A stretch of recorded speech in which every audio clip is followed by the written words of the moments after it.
Prabowo Subianto berencana memberikan bantuan langsung tunai atau BLT kepada guru non-ASN atau honorer yang belum mendapatkan sertifikasi. Hal ini sebagai salah satu 2 Mei 2025, Presiden Prabowo Subianto segera meluncurkan bantuan bagi guru ASN maupun non-ASN atau honorer. Kita sekarang harus rubah. Kita harus bikin semuanya mudah untuk rakyat. Semua guru ASN mendapatkan tambahan kesejahteraan sebesar 1 kali gaji pokok. Guru-guru non-ASN nilai tunjangan profesinya ditingkatkan menjadi 2 juta rupiah per bulan. Terus kenapa sekarang ada guru honorer? Jadi gini, sebelum ada aturan itu, gaji guru honorer itu diatur oleh Pemda karena memang mereka ini direkrut oleh Pemda. Pemda yang mengatur beban kerjanya, upahnya, dan lain sebagainya. Info terkini di depan blok C berapa ini? Hah? Blok B. Nih, di lautan ada perubahan ini. Set. Banjir yang terjadi di Bekasi menimbulkan pertanyaan, bagaimana bisa banjir tersebut terjadi sedangkan upaya pembenahan sudah dilakukan? Usut punya usut, ternyata penyebab banjir yang terjadi di Bekasi bukan karena sungai. Kita tahu banjir yang melanda Bekasi paling banyak dialami oleh perumahan-perumahan. Assalamualaikum, sampurasun, lujeng enjing wargi Jabar. Untuk warga Bekasi, warga Karawang yang hari ini Jawa Barat, kita kan masih ngomong Jawa Barat tadi. Sebenarnya ini yang kulihat masih sama seperti yang terjadi di tahun-tahun sebelumnya. Di salah satu kabupaten terutama. Begini penampakan longsor menimbun 30 rumah di Cisarua, Bandung Barat. Longsor terjadi Sabtu, 24 Januari pukul 03.00 waktu Indonesia Barat. Berapa 35 kepala keluarga ada? Begini, agar tidak jadi stres, agar tidak numpuk di sini. Mau nggak begini, ya? saya berada di Bandung Barat di lokasi bencana. Ini lagi penampilan mayat. Susah diambilnya. Hai guys, jumpa lagi dengan saya Hadi Purwanto guys. Tidak ada habis-habisnya negara kita ini terkena bencana guys ya. Kemarin setelah usai bencana Aceh, terus bencana itu kembali melanda daerah Jawa Barat guys, terutama daerah Bekasi, dan yang paling miris sekarang itu kemarin di daerah Bandung bagian barat guys, yaitu tanah longsor yang memakan lumayan banyak korban guys. Nah, sebelum kita membicarakan hal itu dan meninjaunya, terlebih kita akan kembali mengingatkan tentang isu yang terkait guru honorer guys, yang mana sudah ditemukan titik terangnya guys, dimana solusi itu sudah mulai terjawab untuk para guru honorer guys. Nah, bagaimanakah isu itu guys ya? Mari kita ungkap dan kita bahas solusinya guys. Let's go guys. Dan Prabowo Subianto berencana memberikan bantuan langsung tunai atau BLT kepada guru non-ASN atau honorer yang belum mendapatkan sertifikasi. Hal ini sebagai salah satu upaya pemerintah dalam meningkatkan kesejahteraan guru. Dalam sambutannya pada acara Puncak Hari Guru Nasional tahun 2024, Presiden Prabowo membahas usaha meningkatkan kesejahteraan guru non-ASN yang belum dapat sertifikasi melalui bantuan cash transfer. Presiden Prabowo menargetkan bantuan sudah disalurkan pada 2025. Namun, ihwal besarannya masih digodok oleh Badan Pusat Statistik dan data penerima manfaat itu. Dan Prabowo 2 Mei 2025, Presiden Prabowo Subianto segera meluncurkan bantuan bagi guru ASN maupun non-ASN atau honorer. Lantas berapa nominalnya hingga bagaimana mekanisme maupun respons guru, khususnya guru honorer? Selengkapnya kita ulas bersama Wakil Ketua Komisi 10 DPR RI, lalu Hardian Irvani, dan juga kami tadi masih menghubungi guru honorer SDN di Purapah 2 Jombang, Andik Santoso. Saya ke Pak Lalu. Selamat malam, Pak Lalu. Selamat malam, Assalamualaikum Mbak Priska. Waalaikumsalam warahmatullahi wabarakatuh. Kalau dari kabar baik ini, sudah adakah kabarnya seperti apa rinciannya atau gambarannya Pak Lalu soal ada tambahan untuk guru honorer. Jadi sebetulnya untuk dana guru honorer ini sudah terprogram lama mulai awal tahun 2025 guys ya. Tapi kenapa kok dana itu nggak sampai ke guru honorer guys? Nah sebetulnya dari pemerintah pusat itu sudah dikucurkan dana yang kemudian yang pihak untuk pengelolaannya itu diserahkan sepenuhnya kepada pihak Pemda guys ya. Jadi masing-masing daerah itulah yang nanti akan mengelola dana bantuan pemerintah itu guys. Yang sebenarnya pula penggajian guru honorer tetapnya itu berbeda di masing-masing titik wilayahnya guys. Nah itu tergantung dari kebijaksanaan wilayahnya masing-masing. Terkait dengan ini akan dijelaskan oleh salah satu netizen guys. Semua. Nah ini sedikit ada pidato dari Bapak Presiden kita guys, yang mana terkait dengan bantuan itu telah dikucurkan dan memang Bapak Presiden kita sangat memikirkan gaji ASN atau pegawai negeri termasuk juga non ASN atau juga guru honorer guys. Nah bagaimana guys, sebenarnya ini sangat panjang sekali pidato beliau, tapi kita akan spill sedikit guys ya untuk memperjelas apakah memang solusi itu sudah ada. Nah gitu guys ya.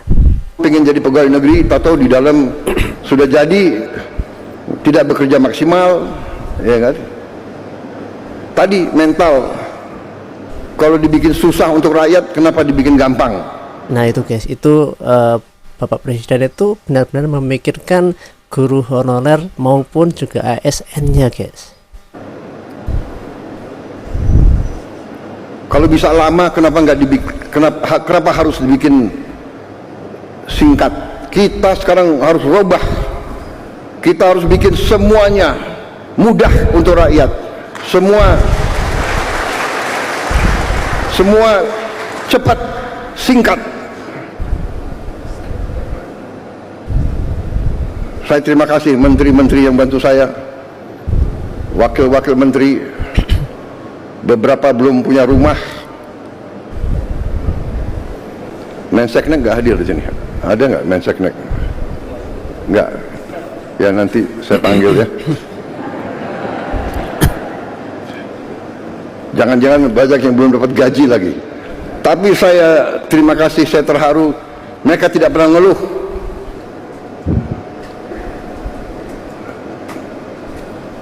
Rame ing gawe, sepi ing pamrih.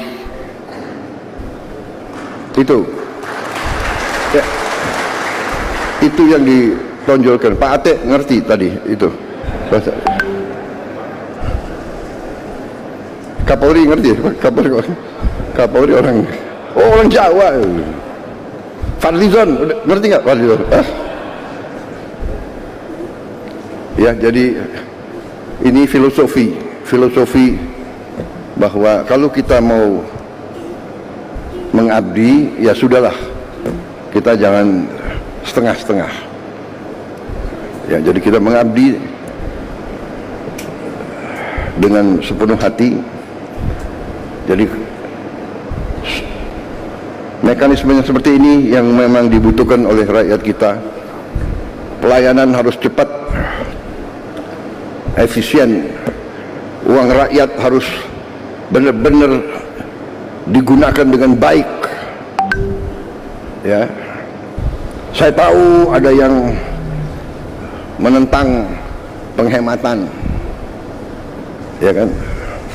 Saya tidak ragu-ragu, saya terus akan bekerja dengan sepenuh keyakinan.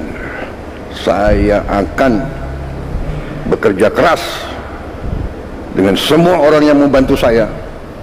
Kita ingin mencapai sistem pemerintahan yang bersih, efisien, hemat, semua kekayaan negara untuk kepentingan rakyat Indonesia.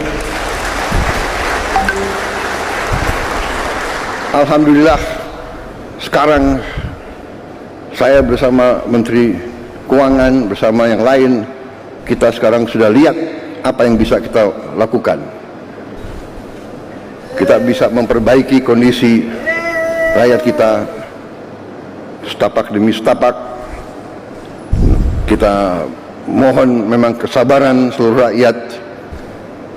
Berilah kesempatan, tapi kita bekerja siang malam tanpa istirahat, tidak ada Sabtu Minggu. Terus kita bekerja untuk mencapai yang kita inginkan, yaitu meningkatkan penghasilan rakyat Indonesia, menghilangkan kelaparan, menghilangkan kemiskinan. Anak orang miskin tidak boleh miskin. Itu tekad kami. Anak orang miskin, dia harus nanti bangkit dan dia nanti membantu orang tuanya. Saudara-saudara, kita punya strateginya. Kita bertekad untuk melaksanakan yang terbaik untuk bangsa Indonesia. Contoh, petani kita bertahun-tahun mengeluh pupuk. Tadinya sampai ke petani, kalau tidak salah ada 145 regulasi. Habis itu harus tanda tangan 38 gubernur, kemudian 500 kepala daerah dan berapa belas kementerian. Kita potong dari pabrik langsung ke kelompok petani.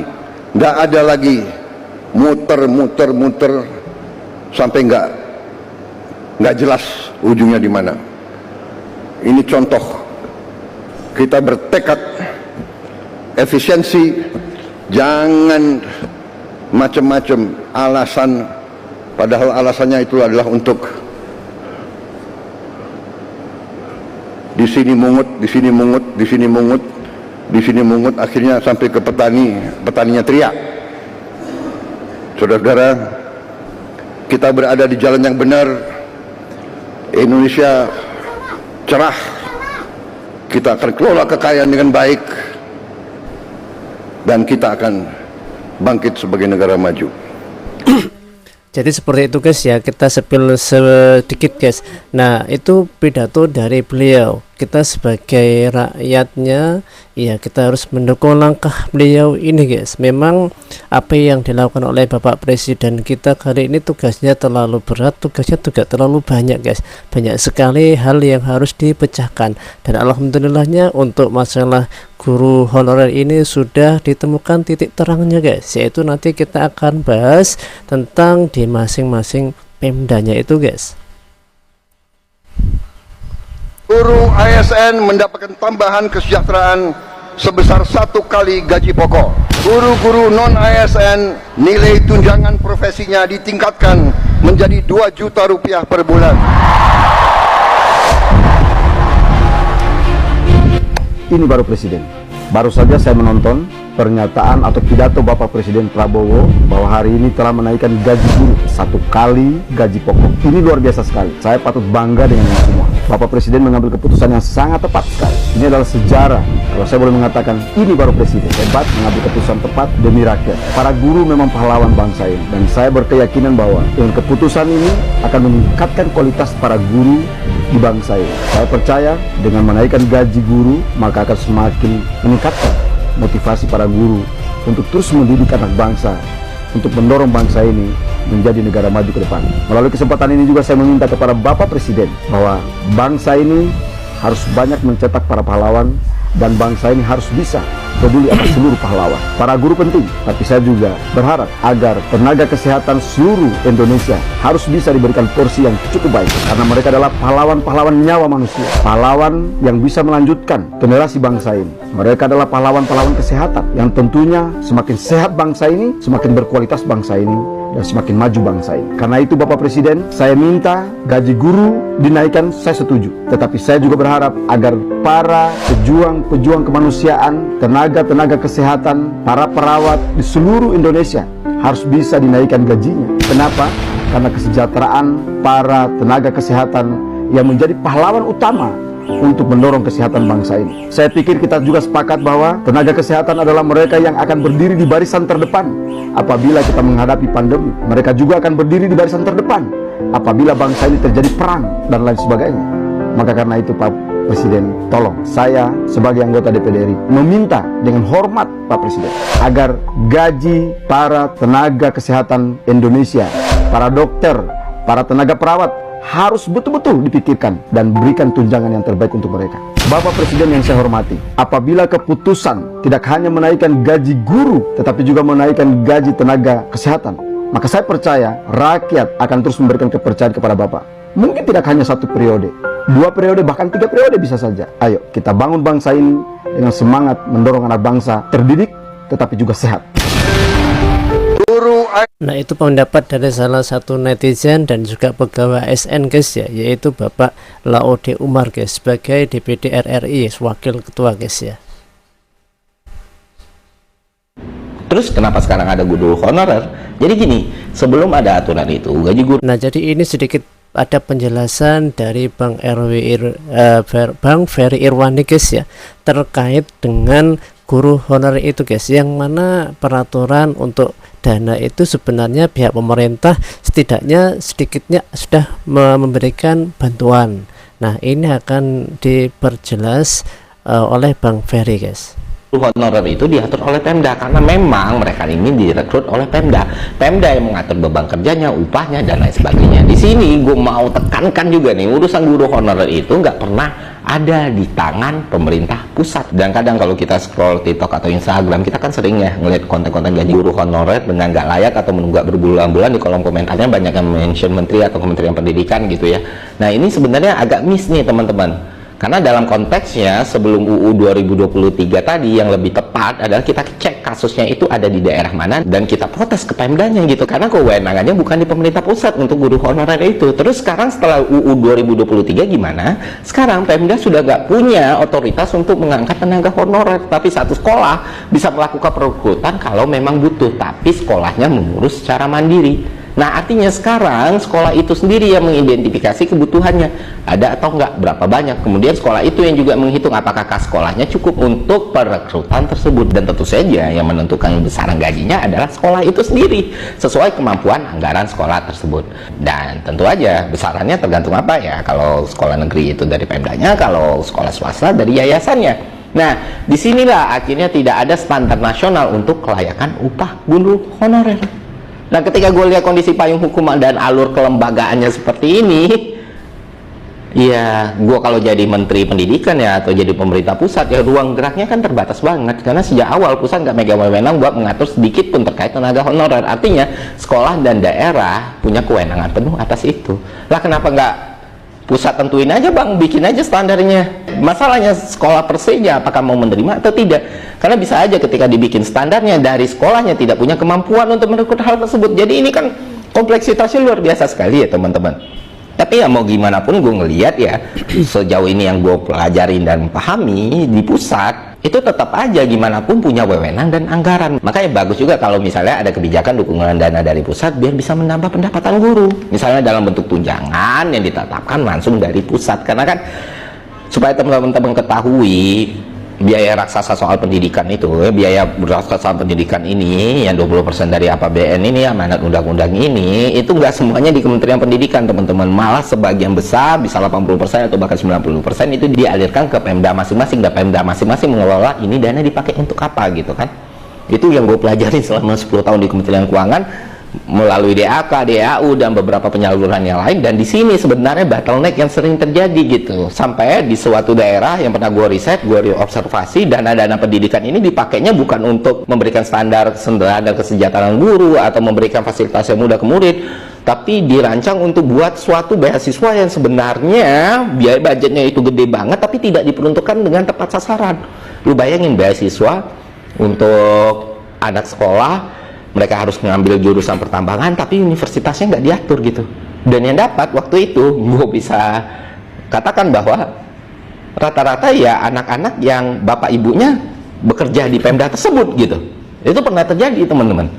Dan gambaran seperti ini itu banyak sekali. Jadi pengelolaannya ada di setiap Pemda ini, bagaimana dana itu dikelola dan dialokasikan. Kabar positifnya ya, dan teman-teman perlu langsung cek juga gitu ya, dari apa yang kita dapat dan dari informasi yang kita coba telusuri dan kita sisir gitu, salah satunya melalui pernyataan Presiden sendiri, Pak Prabowo Subianto pas Hari Guru di akhir tahun 2025 kemarin, guru honorer itu bakal dapat tunjangan sertifikasi sebesar 2 juta per bulan, dan ini diberikan kepada guru-guru yang sudah lulus nih program PPG-nya. Setelah itu kan kita tanya tuh, kalau buat yang belum lulus gimana? Ternyata pusat juga selama ini udah ngasih tunjangan teman-teman. Yang kemarin juga baru ada kenaikan yang dari 300.000 menuju 400.000 per bulan. Nah, tapi terlepas dari tunjangan-tunjangan ini, bentuk ideal, konsep ideal dari tunjangan guru atau kesejahteraan guru ini nggak akan pernah bisa dicapai maksimal kecuali dari daerah dan sekolah memang mau menerapkan standar kesejahteraan guru yang baik. Artinya kita mesti mendorong Pemda-Pemda dan sekolah-sekolah di daerah tempat kita tinggal untuk memastikan guru itu digaji secara layak dan rekrutmennya harus efektif. Karena beberapa itu menjadi problem yang sangat memprihatinkan teman-teman.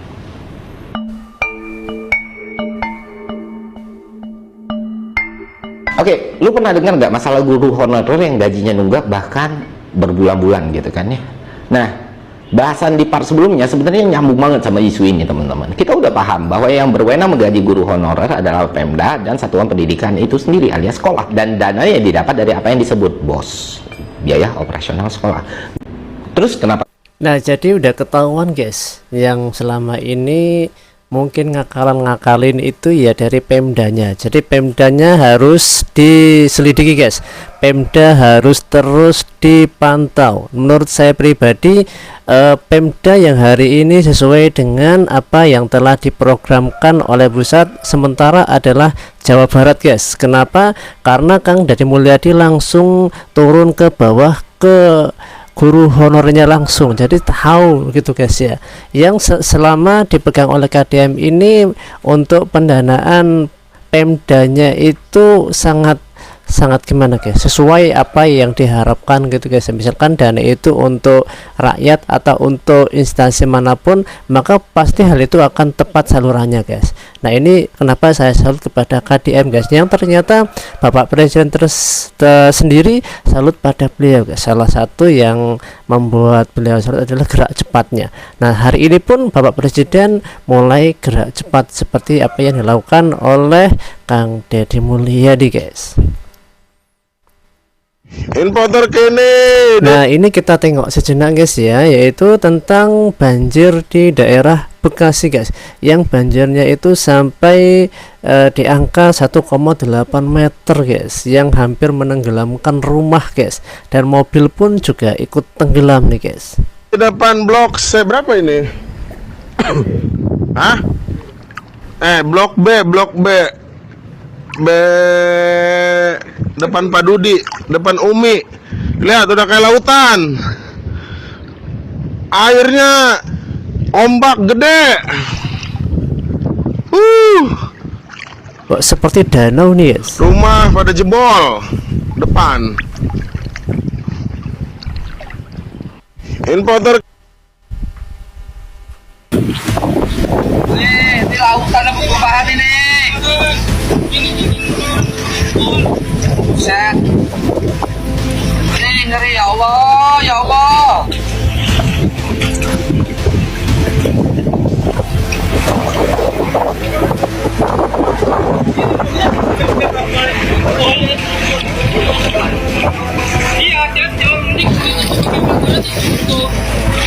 Tempat saya Bapak RT.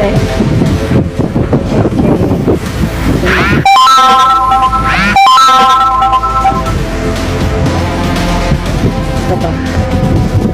Harusnya adalah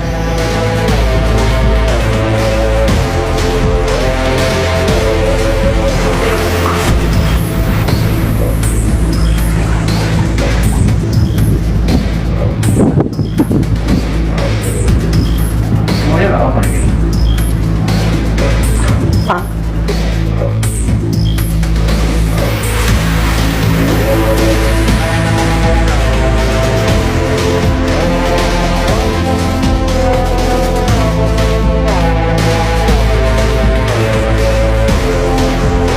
Jadi perumahan ini kurang lebihnya 3.500-an kakak gitu guys ya. Lumayan banyak sekali nih guys.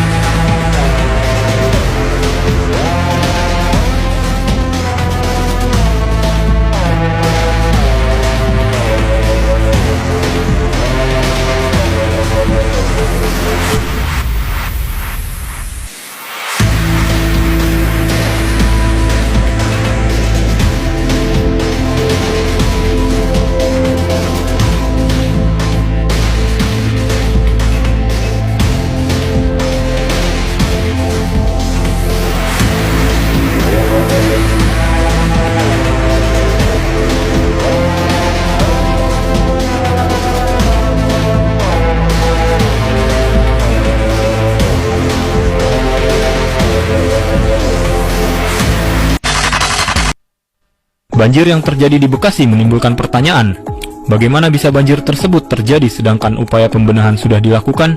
Usut punya usut, ternyata penyebab banjir yang terjadi di Bekasi bukan karena sungai yang meluap, tetapi karena hal yang dijelaskan dalam video ini.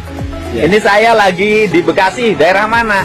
Daerah Perumahan Gede 1 Permain A3, Oke. Kecamatan Setu, Nah, Bekasi. ini saya di sini ada banjir. Ternyata banjir di sini bukan karena luapan air sungai, tetapi luapan air sungainya karena disengaja, yaitu ini nih lagi bikin turap pengatur air, folder pengatur air dari perumahan-perumahan ke sungai. Benteng sungainya dijebol nih, ya kan?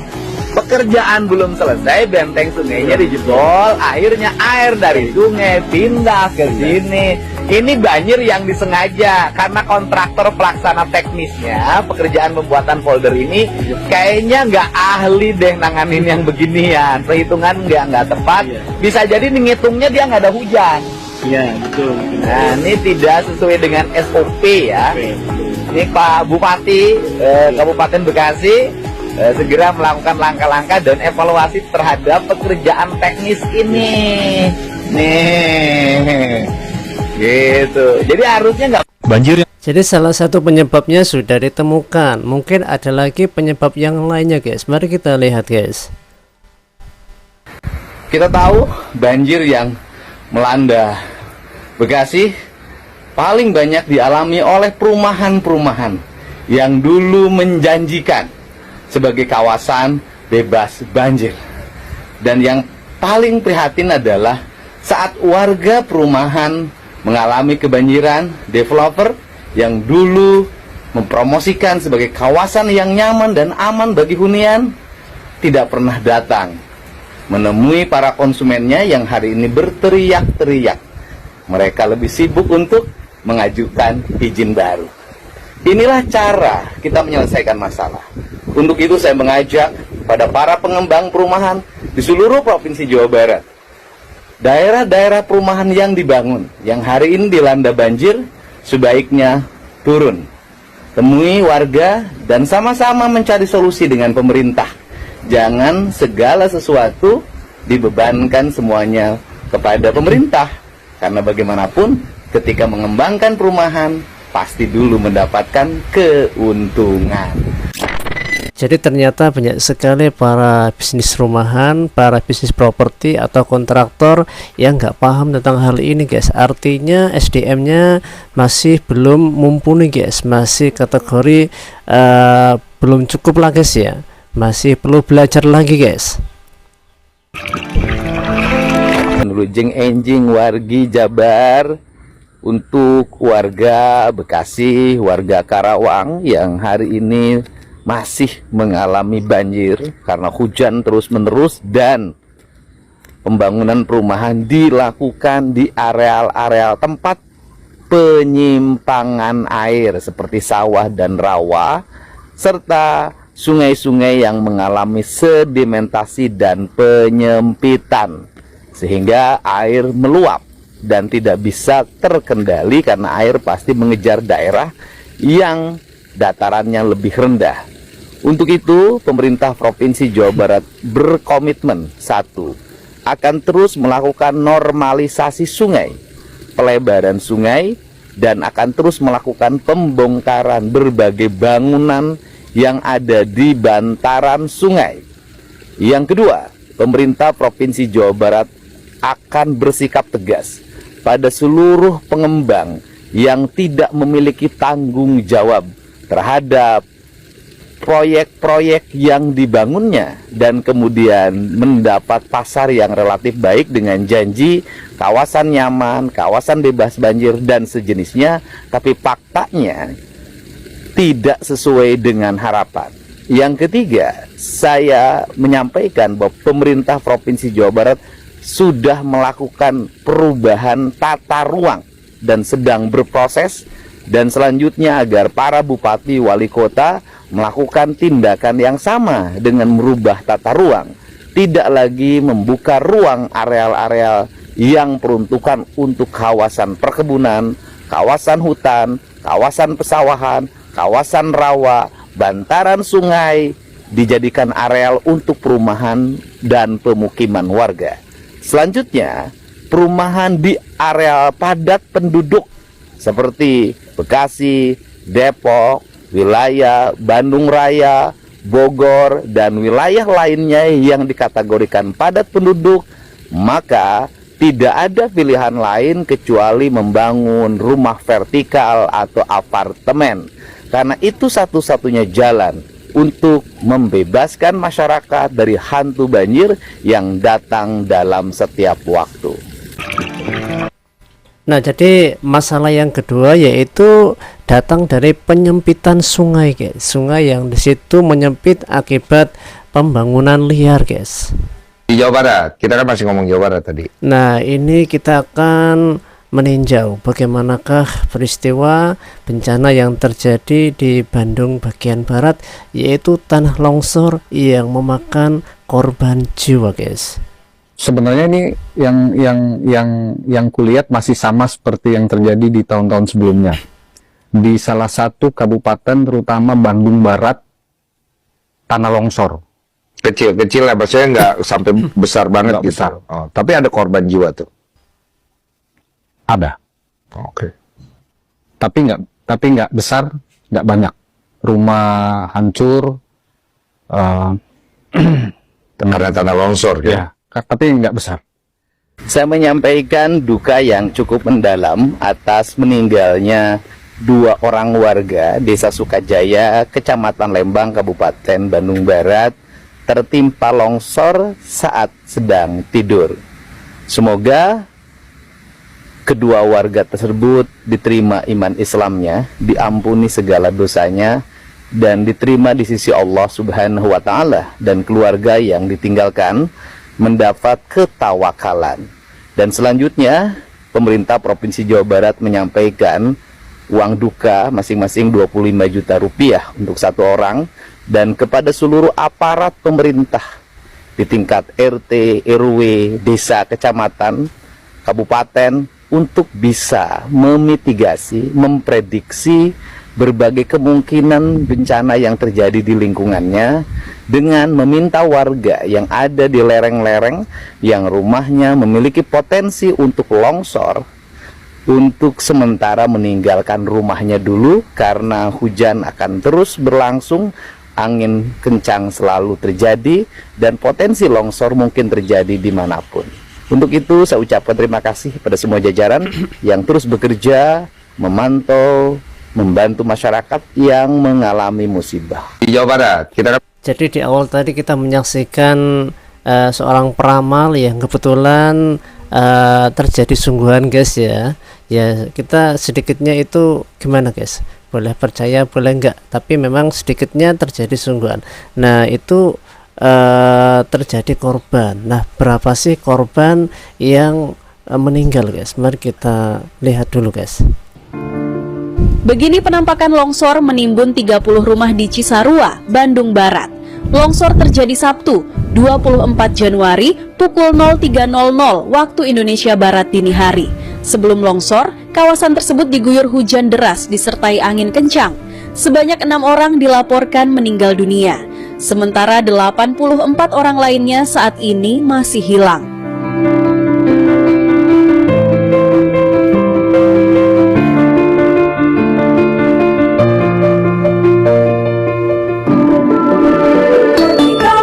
Jadi 4 orang yang meninggal, 84 masih belum ditemukan guys ya. Berapa 35 kepala keluarga ada? Begini, agar tidak jadi stres, agar tidak numpuk di sini. Mau nggak begini, ya? Malam ini kepala keluarga 10 jutaan dulu, kasih kontrakan di tempat lain. Luar biasa sekali guys, dari korban tanah longsor di Bandung oleh Kang Deddy per 1 orang dikasih 10 juta, bukan 1 kakak loh guys, 1 orang nih guys. Kontrak dulu di tempat lain, tinggal di tempat lain, tidak numpuk di sini malah jadi stres nantinya. Apa sekda di ini aja? Kontak ya di itu. Ada kan? Ya udah, yang ini berapa? Siapin 400 juta aja. Nanti 10 jutaan per kepala keluarga, kontrak dulu di mana aja kontraknya terserah. Ya mulai besok. Jadi kalau di sini nanti tambah stres, jadi penyakit. Benar kan? Benar. Nah tadi salah satu kebijaksanaan, rasa kasih sayang Kang Deddy, kasih sayang seorang ayah kepada anaknya guys, luar biasa sekali guys. Saya berada di Bandung Barat di lokasi bencana. Ini lagi pengambilan mayat, susah diambilnya. Lokasinya berubah. Oh jadi mayatnya tertimbun runtuhan sekian tinggi ini guys, digali ini guys. Hanya areal hutan pegunungan, semuanya jadi kebun sayur dan kebun bunga. Ini mungkin salah satu faktor penyebab longsor ya. Ini lagi pengambilan. Ini aja.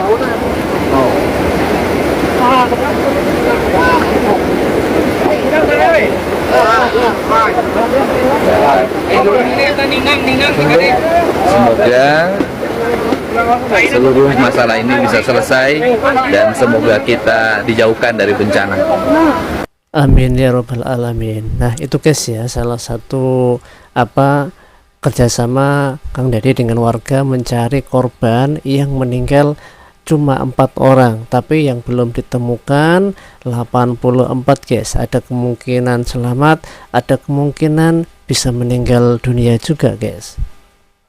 Ibu, ini bisa diceritakan nih waktu awal kejadiannya itu jam berapa sih? Sekitar jam 3 kurang lah, setengah 3-an ya. Gitu ceritanya. Jadi suara gemuruh dulu seperti pesawat, nggak lama kemudian itu seperti ada yang jatuh, gitu. Langsung banyak teriakan dan ya ternyata ya keluarga besar, berapa 13 rumah di Pasir Kuda RT Pasir Kuda yang jadi korban. Kalau korbannya 3 rumah yang belum diketemukan. Ya 3 rumah. Satu rumahnya 4 orang, yang satu rumahnya ada yang 5 orang, ada yang 3 orang kurang lebih, ada 10 atau lebih mah gitu. Iya, korbannya ada 2 kali kejadian. Iya, yang pertama itu baru puing-puing. Ya, bisa menyelamatkan dulu yang lain, berlarian, menyelamatkan keluarganya, itu harta benda yang bisa dibawa. Yang kedua kalinya nggak bisa terselamatkan lagi, udah tertutup sama puing-puing. Yang pertama itu jam berapa, Bu? Yang pertama itu kisaran hanya berbeda 30 menit lah.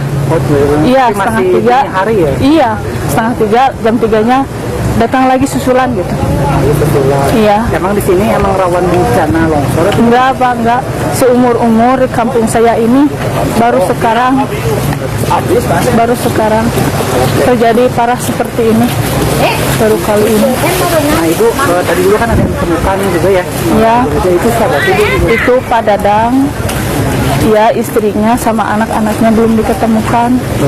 Iya, 3 orang lagi, tetangganya ada sebelahnya itu serumahnya 5 orang belum ditemukan juga. Tapi kalau rumah Ibu gimana, Bu? Alhamdulillah aman, tapi katanya sama pihak desa harus mengungsi dulu siaga 1 katanya. Katanya akan ada susulan lagi, makanya semua sekampung, 2 kampung ya, Pasir Kuning sama Pasir Kuda mengungsi dulu gitu. Jadi dulu itu tidak pernah terjadi longsor ya, baru pertama kali ini gitu guys. Yang ke saudaranya, saudara jauh, ada yang ke desa. Kalau ibu kemana ibu? Saya mau ke saudaranya, dekat desa ada saudaranya. Iya. Ibu kan sekarang tuh rawan juga bencana alam ya. Mungkin ada harapan buat pemerintah seperti apa nih? Ya gimana ya, kalau harapannya mudah-mudahan ada bantuan buat korban, santunan buat korban yang meninggal juga. Kasihan gitu, apalagi yang korban rumah yang gitu mah nggak tahu, sanak saudaranya jauh, rumah sudah habis, kasihan gitu. Mudah-mudahan ya ada bantuan buat keluarga gitu. Oke, Ibu yang tadi tuh yang di bawah itu tuh pekerjaannya apa sih Bu? Serabutan. Serabutan. Biayanya berarti mungkin kira-kira 60 atau 55-an. Berarti Ibu kenal dekat juga ya? Iya, kenal, ini karena kampung saya juga. Baru kali ini terjadi seperti ini di sini. Oke, ya. Serius sejak ya suruh air buat alkohol ya buat soalnya saluran air kan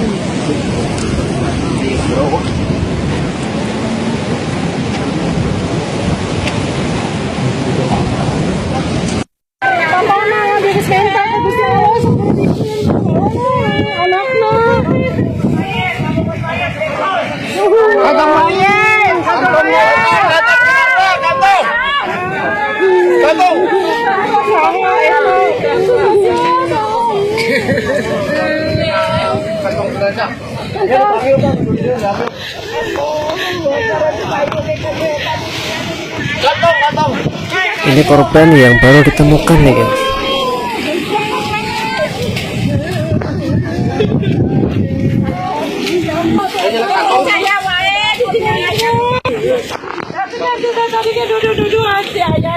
Pasti ayah dehnya dan tuh nariangan kalau kan nari-nari ukur.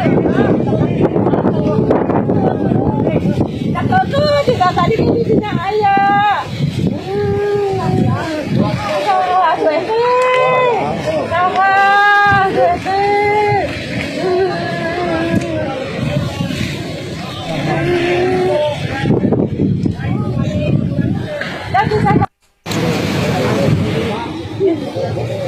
Mbak Yui mah. Tapi nu eta. Anu munu eta.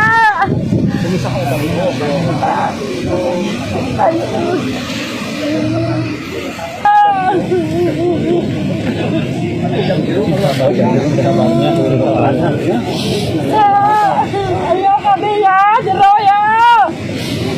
Jadi salah satu warga yang korbannya meninggal dunia guys ya, yang sanak familinya meninggal dunia guys.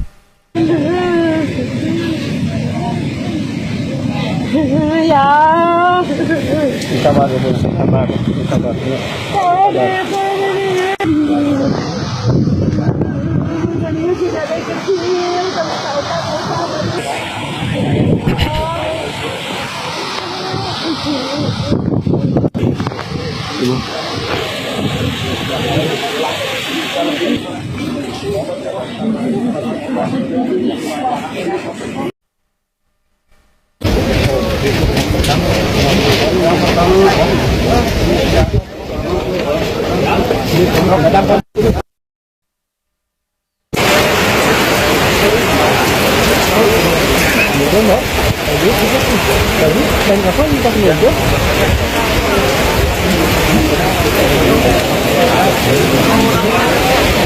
Bukan nomor telepon, bukan nomor telepon.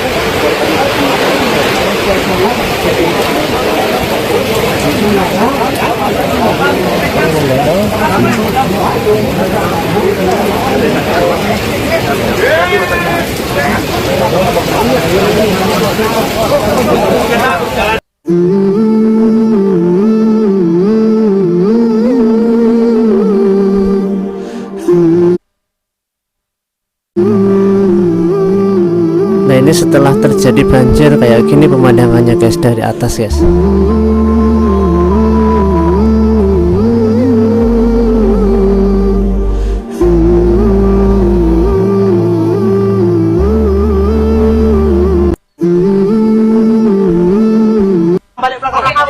Jadi demikian guys ya, korban jiwa akibat tanah longsor memakan korban 4 orang guys, yang 84 masih belum ditemukan, yang berapa tadi 16 itu alhamdulillah selamat guys.